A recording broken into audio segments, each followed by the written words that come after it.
1월 2일 화요일입니다. 희망찬 새해가 시작되었습니다.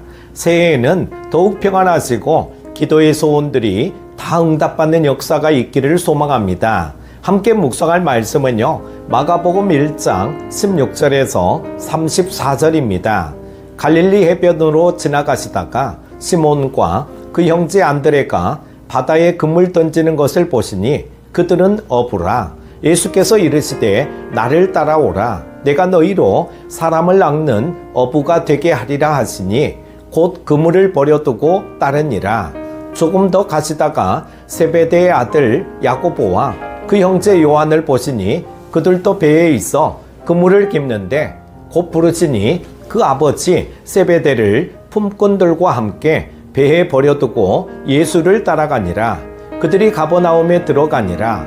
예수께서 곧 안식일에 회당에 들어가 가르치심에 무사람이 그의 교훈에 놀라니 이는 그가 가르치시는 것이 권위 있는 자와 같고 서기관들과 같지 아니함일러라.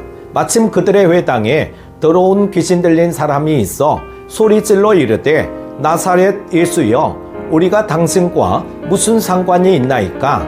우리를 멸하려 왔나이까? 나는 당신이 누구인 줄 아노니 하나님의 거룩한 자니이다.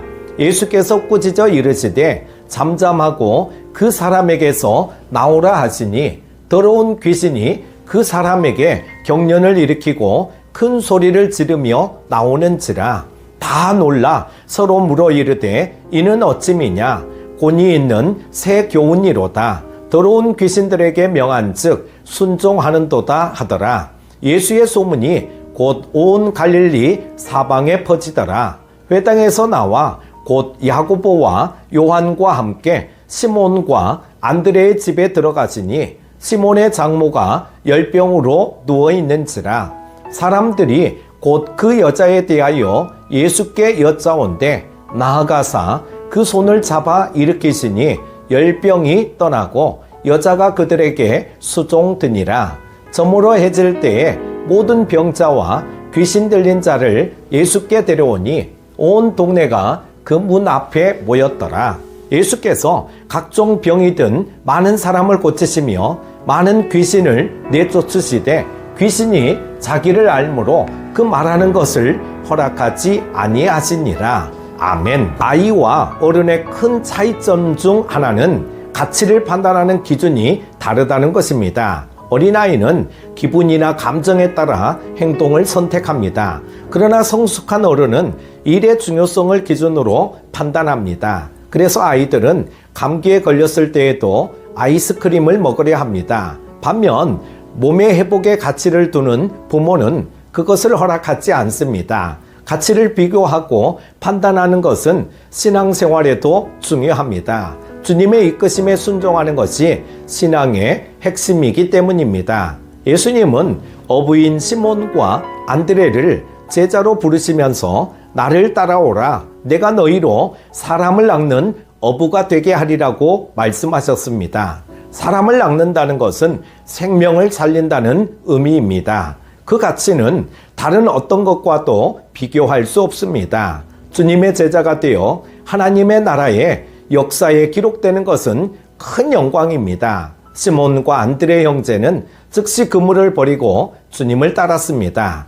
우리도 영혼을 살리는 일에 가치를 두고 헌신해야 합니다.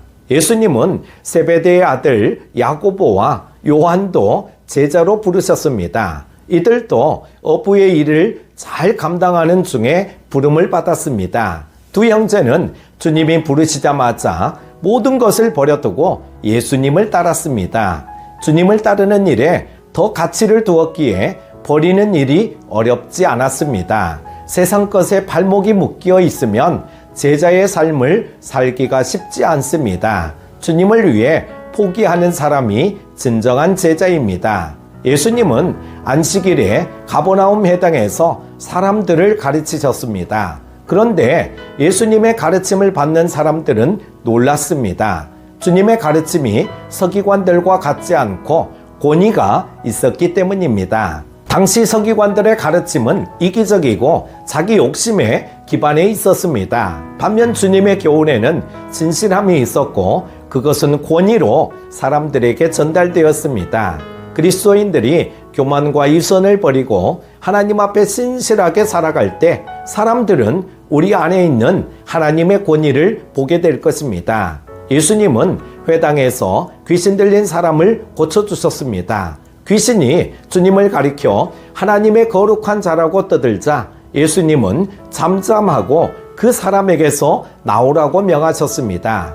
예수님이 잠잠하라고 말씀하신 이유는 십자가를 향한 사역을 이어가실 때 그 어떤 방해도 받지 않기를 원하셨기 때문입니다. 영적 권위는 진실한 마음으로 사명을 붙들고 살아갈 때 나옵니다. 사명을 단단히 붙잡으면 영적 권위도 견고해집니다.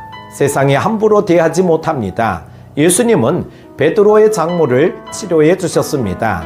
베드로의 장모가 예수님을 통해 회복될 수 있었던 이유는 주님이 그녀가 있는 곳으로 찾아와 주셨기 때문입니다. 주님과의 만남이 회복의 시작입니다. 주님은 인생에서 만나는 모든 문제의 해결자이십니다. 주님이 일하실 수 있도록 주님을 초청해야 합니다. 주님을 만나는 일이 다른 모든 일보다 먼저 해야 하는 가치 있는 일입니다. 사랑하는 큐티 가족 여러분, 그리스도인들은 세상 풍조에 흘러가듯 살아서는 안 됩니다. 가치를 비교하며 선택해야 합니다. 그리스도인의 가치 판단 기준은 세상의 것과 정반대입니다. 영생을 바라보며 선택하십시오. 영원한 것을 얻기 위해 영원하지 않는 것을 버리는 자는 결코 바보가 아닙니다.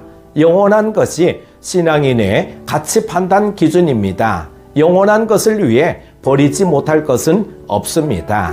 영원한 것의 가치를 알고 영원한 것을 선택하시는 한 해 되시기를 소망합니다. 기도합니다. 은혜로우신 하나님 아버지, 새해 새 희망을 가지고 말씀 붙잡고 힘차게 출발합니다. 주신 말씀을 생각하며 새해에는 더욱 영원한 것에 인생의 가치를 두고 참된 믿음으로 살아가게 하여 주시기를 원합니다. 올해도 죽어가는 영혼을 살려내는데 앞장서는 우리가 되게 하여 주시기를 원하오며 예수님의 이름으로 기도드립니다. 아멘.